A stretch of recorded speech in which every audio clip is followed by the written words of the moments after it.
Vijayawada university మంచి భవిష్యత్తు కోసం తెలుగు విద్యార్థులు ఇష్టపడే యూనివర్సిటీ. కాల్ 9059052378 9059052379.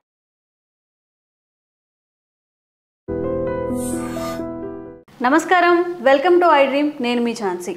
గ్యాస్ ట్రబుల్ సమస్య అందరిలో చాలా ఎక్కువగా ఉంటుంది. సమ్మర్ కూడా వచ్చేసింది. మనం కొంచెం ఏదైనా ఆయిల్ ఫుడ్ తీసుకున్నా, బయట ఫుడ్ ఏదైనా తీసుకున్నా కానీ విపరీతంగా ఇబ్బంది పడే అవకాశాలు చాలా ఉన్నాయి. కాబట్టి మన వంటింట్లో దొరికే చిన్న చిన్న ఇంగ్రీడియంట్స్ లైక్ ధనియాలు, వాము, సొంటి ఇలాంటివి ఉపయోగించి గ్యాస్ ట్రబుల్కి ఏదైనా చిట్కా మనం తెలుసుకోవచ్చా? వంటింటి చిట్కాలు అంటే మనకు ఎవరు గుర్తొస్తారు? చిట్టుబొట్ల మధుసూదన్ శర్మ గారు, ఆయుర్వేద వైద్యులు. ఇప్పుడు వారు మనతో ఉన్నారు. ఈ 3 ఇంగ్రీడియంట్స్ని లేదా ఇంకే చిట్కాలు గ్యాస్ ట్రబుల్స్కి ఉన్నాయో అడిగి తెలుసుకుందాం. నమస్తే అండి. సో అయితే గ్యాస్ ట్రబుల్ అనేది ఇప్పుడు జనరల్గా ఇయర్ మొత్తం ఒకలా చూసుకుంటే సమ్మర్ ఒకలా చూసుకోవాలి. మనం ఎంత అవాయిడ్ చేసినా కానీ బయట ఫుడ్ తింటూ ఉంటారు. పిల్లలకి హాలిడేస్ అని చెప్పి ఎక్కువగా జంక్ ఫుడ్ తింటూ ఉంటారు. కాబట్టి గ్యాస్ ట్రబుల్ సమస్యలు పెద్దవాళ్ళలో కాకుండా పిల్లవాళ్ళలో కూడా వచ్చే అవకాశం ఉంది. కాబట్టి చిన్న చిన్న చిట్కాలు, ఇంట్లో చిన్న చిట్కాలతో ఏదైనా గ్యాస్ ట్రబుల్కి చెక్ పెట్టే అవకాశం ఉందా? తప్పకుండా. సో ఒక వేసవి కాలమే కాకుండా సంవత్సరం అంతా ఎప్పుడు ఈ గ్యాస్ట్రిక్ ట్రబుల్ ఉన్నా ఉపయోగపడే ఔషధాన్ని చెప్తానమ్మా. మీరు కొన్ని మెడిసిన్స్ ఆయుర్వేద ఆహార ఔషధాలు చెప్పారు కదమ్మా. ఈ సోపు, తర్వాత ఈ ధనియాలు, తర్వాత శొంఠి ఇలాంటి వాటితోనే మంచి మెడిసిన్ చెప్తాను చూడమ్మా. ఒక 4 పదార్థాలు అవసరం అమ్మా. ఇప్పుడు నేను చెప్పే ఫార్ములాకి శొంఠి, తర్వాత వాము, ధనియాలు, సైంధవరణం, ఈ 4 పదార్థాలను ఏ రేషియోలో కలుపుకోవాలను నేను ప్రత్యక్షంగా చేసి కూడా చూపిస్తానమ్మా. సో దీనికి ఏం చేయాలంటేమ్మా, ఒక 50 గ్రాములు శొంఠి పొడి తీసుకోవాలమ్మా. శొంఠి పొడి మనకు మార్కెట్లో శొంఠి కొమ్ములు దొరుకుతాయమ్మా. శొంఠి కొమ్ములు పొడి కూడా మార్కెట్లో దొరుకుతుందమ్మా. అల్లాన్ని ఎండించేసేసి తయారు చేసినటువంటి ఔషధం ఏదైతే ఉందో అదే మా శొంఠి. అల్లాన్ని డ్రై చేసి కొన్ని ప్రత్యేక పద్ధతుల ద్వారా చేసినటువంటిది ఈ శొంఠి. ఈ శొంఠి పొడి మనం ఈజీ కూడా తయారు చేసుకోవచ్చు అమ్మా. మిక్సీలో వేసేస్తే చాలా ఈజీగా పౌడర్ అయిపోతుంది. ఈ శొంఠి పొడి ఒక 50 గ్రామ్స్ తీసుకోవాలమ్మా. 50 గ్రామ్స్ ఔషధం తయారు చేసి చూపించేందుకు నేను ఇక్కడ కొద్దిగా మాత్రమే వాడుతున్నానమ్మా. మన ప్రేక్షకులు మాత్రం నేను చెప్పిన రేషియోలో కలుపుకొని వాడుకుంటే సరిపోతుంది. సో 50 గ్రామ్స్ శొంఠి పొడి తీసుకోవాలమ్మా. అలాగే రెండవ పదార్థంగా వామమ్మా. దీన్నే అజవాయిను, అజమోదు, ఓమము అనేటువంటి పేర్లతో పిలుస్తుంటారమ్మా. ఇది కూడా మనకు సంవత్సరం అంతా మార్కెట్లో దొరుకుతుంది, మన ఇండియాలో కూడా ఉంటుందమ్మా. కాస్త వేయించేసేసి ఈ విధంగా పౌడర్ తయారు చేసుకొని ఈ యొక్క ఓము చూర్ణాన్ని ఒక 25 గ్రామ్స్ తీసుకోవాలమ్మా. అంటే శొంఠి పొడి 50 గ్రామ్స్ అయితే అందులో హాఫ్ వాము పొడి కలుపుకోవాలమ్మా. అదేవిధంగా మూడవది ధనియాల చూర్ణం అమ్మా. ధనియాలని కాస్త వేయించేసేసి ఈ విధంగా చూర్ణం తయారు చేసి పెట్టుకొని ఈ యొక్క ధనియాల చూర్ణాన్ని కూడా ఒక 25 గ్రామ్స్ తీసుకోవాలమ్మా.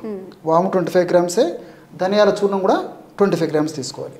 అట్లా చివరగా సైంధవ లవణం అమ్మా. రాక్ సాల్ట్ అంటారమ్మా. మీకు అందరికీ తెలిసే ఉంటుంది ఈ సైంధవ లవణం గురించి. ఈ రాక్ సాల్ట్ మనకి సైంధవ లవణం గడ్డల రూపంలో మనకు మార్కెట్లో దొరుకుతుంది, లేదంటే ఇలాంటి పౌడర్ కూడా దొరుకుతుందమ్మా. లేదంటే మనం గడ్డలు తెచ్చుకొని కూడా మిక్సీలో వేసేస్తే కూడా చాలా ఈజీగా పౌడర్ అయిపోతుంది. ఇది ఒక 25 గ్రామ్స్ తీసుకోవాలమ్మా. 25 గ్రామ్స్. ఇప్పుడు మనం ఏమేమి తీసుకున్నామంటే 50 గ్రాములు శొంఠి పొడి తీసుకున్నాము, 25 గ్రాములు వామును వేయించి చేసినటువంటి చూర్ణం తీసుకున్నాము. అదేవిధంగా 25 గ్రాములు ధనియాలను వేయించి చేసినటువంటి చూర్ణం తీసుకున్నాము. చివరగా 25 గ్రాములు సైంధవ లవణం. కేవలం ఈ 4 పదార్థాల్లోనే గ్యాస్ట్రిక్ ట్రబుల్ సమస్యలు తగ్గించేటువంటి అద్భుతమైనటువంటి ఔషధ గుణాలు, రసాయన తత్వాలు ప్రకృతి నిక్షిప్తీకరించి మనకు ప్రసాదించడం జరిగిందమ్మా. సో ఈ 4 పదార్థాలు మన వద్ద ఉంటే ఈ చూర్ణాలు ఔషధము కేవలము ఒక 1/2 నిమిషం లేదా 1 నిమిషం లోపే తయారు చేసుకోవచ్చు. చూడండమ్మా, బ్రహ్మాండమైనటువంటి గ్యాస్ట్రిక్ ట్రబుల్ తగ్గించేటువంటి ఔషధం రెడీ అయిపోయింది. ఈ విధంగా పౌడర్ తయారు చేసి పెట్టుకుంటే మనకు కొన్ని రోజుల పాటు వాడుకోవచ్చమ్మా. ఎలా వాడుకోవాలంటే చెప్తానమ్మా. దీనికి ఏం చేయాలంటేమ్మా, రోజు ఉదయం ఆహారం తర్వాత ఒక్కసారి, రాత్రి ఆహారం తర్వాత ఒక్కసారి ఒక 50 ml నీళ్ళు తీసుకోవాలమ్మా. ఈ విధంగా ఉదయం ఒక 50 ml నీళ్ళు తీసుకోవాలి, ఆహారం తర్వాత ఒక 10 నిమిషాల తర్వాత, రాత్రి కూడా ఒక 50 ml నీళ్ళు తీసుకోవాలి. ఇక్కడైతే మీరందరూ గమనించాల్సింది ఏంటంటేమ్మా, ఈ నీళ్లు మాత్రం ఫ్రిడ్జ్ వాటర్ కానీ, కోల్డ్ వాటర్ కానీ, ఐస్ వాటర్ కానీ ఇలాంటివి పనికిరావమ్మా. సో గది ఉష్ణోగ్రత ఉన్నటువంటి నీళ్ళే తీసుకోవాలి. మరి వీలైతే కాచి చల్లార్చిన నీళ్ళైతే కూడా మంచిదమ్మా.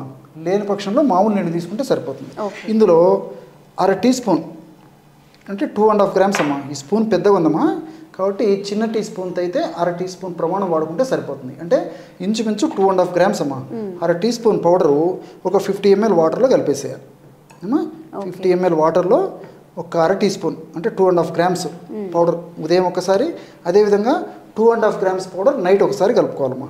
అంటే రోజు 5 గ్రాముల పౌడర్ ఇందులో కలుపుకొని వాడుకోవాలన్నమాట వాటర్లో. చూడండమ్మా, బ్రహ్మాండమైనటువంటి గ్యాస్ట్రిక్ ట్రబుల్ సమస్యను తగ్గించేందుకు ఔషధం రెడీ అయిపోయింది. పానీయం చాలా బాగా పనిచేస్తుందమ్మా. ఇది తీసుకున్నటువంటి తక్షణమే ఇందులో ఔషధ గుణాలన్నీ పనిచేసేసి గ్యాస్ట్రిక్ ట్రబుల్ సంబంధించినటువంటి సమస్తమైన లక్షణాలమ్మా. అంటే ముఖ్యంగా కడుపు ఉబ్బరంగా ఉండడము, కడుపు నొప్పిగా ఉండడము, ఆకలి కాకపోవడము, తీసుకున్న ఆహారం సరిగ్గా జీర్ణం కాకపోవడము, అదేవిధంగా గ్యాస్ పోతూ ఉండడము, తర్వాత తేనుపులు వస్తుండడము, నోట్లో నీళ్లు ఊరుతుండడము, మోషన్ సరిగ్గా కాకపోవడము, ఒక్కొక్కసారి మోషన్ అయినా సంతృప్తికరమైన మోషన్ రాకపోవడము, మోషన్స్ 3-4 సార్లు మోషన్స్ అవుతుండడము, ఇలాంటి అనేక రకాలైన లక్షణాలను చెక్ పెట్టేందుకు ఇప్పుడు నేను చెప్పినటువంటి ఔషధం చాలా బాగా పనిచేస్తుందమ్మా. అంటే మీరు డైరెక్ట్ గా తీసుకోవచ్చండి, మళ్ళీ ఏమన్నా లెమన్ అలా ఏమన్నా అక్కర్లేదమ్మా. డైరెక్ట్ ఈ పౌడర్స్ కావాలంటే కలుపుకోవచ్చు, లేకపోతే అక్కర్లేదు. సో చిన్నపిల్లలు మాత్రము ఈ డోస్ మాత్రం కొంచెం చిన్నపిల్లల డోస్ అవుతుందమ్మా. చిన్నపిల్లలు అయితే 1 గ్రామ్ పౌడర్ వాడుకోవాలి. ఇప్పుడు నేను చెప్పింది పెద్దవాళ్ళ డోస్ అమ్మా.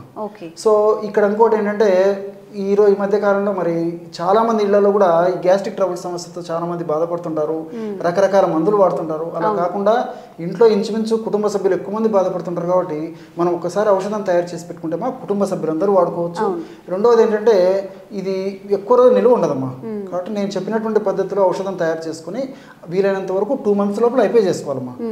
తర్వాత మళ్ళీ ఫ్రెష్గా తయారు చేసుకుని వాడుకోవడం వల్ల రిజల్ట్స్ ఫాస్ట్గా ఉంటాయి అన్నమాట. సో ఔషధం ఎక్కువ కాలం నిల్వ ఉంచడం వల్ల ఏమవుతుందంటే ఇందులో ఔషధ గుణాలు తగ్గిపోయి ఆశించిన స్థాయిలో దానికి ఫలితం ఉండదమ్మా. కాబట్టి మ్యాక్సిమం ఒక 2 months లోపల ఈ పౌడర్ తయారు చేసుకునేది అయిపోయి చేసుకోవాలి. అయితే డాక్టర్ గారు జనరల్గా సొంటి కానీ మనం మిరియాలు కానీ యూజ్ చేసినప్పుడు ఎక్కువ బాడీ హీట్ అవుతుంది అంటూ ఉంటారు. మరి అలాంటి వాళ్ళకి డైరెక్ట్ తీసుకోవచ్చు అంటారా, పర్లేదా? చాలా మంచి ప్రశ్నమ్మా.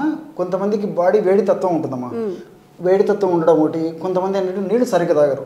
ఏ కాలమైనా వేసవికాలం కానివ్వండి, శీతాకాలం కానివ్వండి, వర్షాకాలం కానివ్వండి, నీళ్ళు సరిగ్గా తర్వాత ఈ స్పైసీ ఫుడ్ ఎక్కువ వాడుతుంటారు. వీటి వల్ల కూడా వేడేటువంటి పరిస్థితి ఉంటుంది. అలాంటి వాళ్ళు ఏదైనా ఉంటేమా వేడి తత్వం ఉండడం కానీ, వేడేటువంటి లక్షణాలు ఉండేటువంటి పరిస్థితి ఉండడం కానీ, ఇటువంటి వాళ్ళు ఉంటే నేను యాక్చువల్గా నీళ్ళతో వాడమని చెప్పాను కదమ్మా. అలాంటి వాళ్ళు నీళ్ళతో కాకుండా ఒక 100 ml పల్చటి మజ్జిగమ్మా. మజ్జిగ కూడా మనకు ప్రతి రోజు ఇళ్లలో ఉంటుంది కాబట్టి పల్చటి మజ్జిగలు కలుపుకొని తీసుకుంటే వేడి లక్షణాలు కూడా ఉండవు. రిజల్ట్స్ బాగుంటాయి. మజ్జిగ తీసుకోవడం వల్ల వాళ్ళకి ఆ డౌట్ ఉండదు. ఒకవేళ నిజంగా సమస్యతో బాధపడేటువంటి వాళ్ళు ఎవరైనా ఉన్నప్పటికీ మజ్జిగ వల్ల వాళ్ళ కూలింగ్ నేచర్ వచ్చేస్తుంది. చూసారు కదండి, మనకి ఇంట్లో జనరల్గా మనకి ధనియాలు ఉంటాయి, వాము ఉంటుంది, సొంటి ఇది ఒక్కటి తీసుకొచ్చుకుంటే, సొంటి కూడా చాలామంది విరివిగా యూజ్ చేసే వాళ్ళు కూడా ఉంటారు. ఒక్కసారి ఆ పౌడర్ కలిపేసి పెట్టుకుంటే ఈ సమ్మర్ అంతా మనం దాటేయచ్చు. సమ్మరే కాదు, చాలామందికి ప్రాబ్లమ్స్ ఉంటాయి కాబట్టి ఇంట్లో పెద్దవాళ్ళు ఉన్న పిల్లలకు కూడా ఇది హెల్ప్ అవుతుంది. ఇంకెలాంటి ఆరోగ్య సమస్యలకి చిట్కాలు కోరుకుంటున్నారో కామెంట్స్ రూపంలో తెలియజేయండి. తప్పకుండా వీడియో చేయడానికి ట్రై చేస్తాం.